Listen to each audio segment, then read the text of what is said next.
Então vamos lá, eu falei para vocês que todo respaldo, né, que acontecer dentro aqui do Workbench, ele vai estar dando aqui abaixo do painel de output, nesse painel de saída.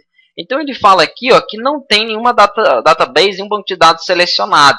Porque o que acontece? Eu tentei criar uma tabela, mas ele não sabe para qual dos bancos de dados ele vai criar essa tabela. Então, para que você consiga criar a tabela, você digita aqui antes, ó, use db e o nome do seu banco de dados, né? Nesse caso, InfoQ. Aí ele entende, então, que essa tabela vai ser criada para o banco de dados que esteja aí em utilização. Então, eu já posso selecionar todas essas linhas aqui. Vou dar um Ctrl- porque está ficando muito grande, já está ficando um pouco ruim aqui, né, de visualizar. E agora sim, eu clico, então, para que ele execute. E aí ele vai entender que eu utilizei esse banco de dados e que essa tabela vai ser criada para esse banco de dados, né, InfoQ. Então, aqui em Tables, eu já tenho a tabela de usuários, ó, com as informações aí, né, e as suas colunas. Ainda não tenho nenhum dado inserido nessa tabela. Então, vamos inserir aqui abaixo os dados para poder alimentar essa tabela. O comando que faz isso aí com MySQL é o insert, né? Então, insert into e aqui o nome da sua tabela, que foi tb usuários. Eu posso até selecionar, ó, e copiar e colar para garantir que eu sempre vou digitar aí de forma correta. Aqui a mesma coisa, fecha o parênteses, ponto e vírgula no final. E dentro aqui dessa instrução, você coloca as informações, né, que você quer inserir. É muito comum também a gente trabalhar da seguinte forma, porque aqui no insert, se você fizer dessa forma aqui, ele não vai permitir, né? Ele só vai permitir que você finalize no values. Então vamos fazer o seguinte, até para facilitar para vocês.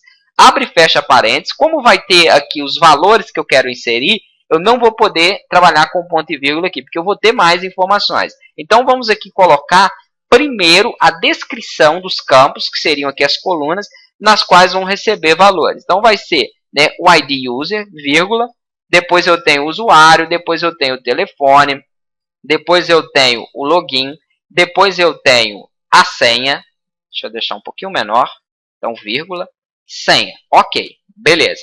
E aqui sim, então, eu finalizo a instrução. Coloquei todas as colunas nas quais eu quero aí inserir informações. Esse values, eu vou até dar um Enter para ele descer aqui, né? Vamos deixar, então, separado, não que faça diferença, tá joia? Mas só para melhorar aqui a visualização. E aqui abaixo, então, eu passo os valores. Nesses valores, sim, aí eu vou abrir parênteses, fechar parênteses e depois eu vou, então, finalizar a instrução com ponto e vírgula. E não aqui, né, no início da inserção. Dentro dos valores, eu passo, então, o seguinte. Poxa, o meu primeiro valor que eu tenho que passar é o ID do usuário. Ok, vai ser o ID 1. É isso porque eu não coloquei que ele seja autoincremento. Depois a gente pode até trabalhar com isso aí. O próximo campo é o nome do usuário. Então, eu vou colocar aqui, por exemplo, o meu nome para ele. Ok. Depois vai ter o telefone e assim por diante. Então, vamos colocando aqui os campos. Beleza. De acordo aí, né, com o que foi pedido. Depois, o login. O login vai ser, por exemplo, Hugo mesmo. Lembrando que se for uma string, um varchar, você tem que passar entre aspas simples. Se for um valor inteiro numérico, eu não preciso passar nesse valor entre apóstrofos, essas aspas únicas. E aqui a senha. Então, vou colocar aqui 1, 2, 3, né, que vai ser aí, então, a nossa senha. Eu tenho todos os campos preenchidos, né, que são os campos aí que eu tenho que informar para fazer a inserção. Ok, tendo feito isso, eu vou selecionar essas duas linhas e vou pedir, então, para que ele execute.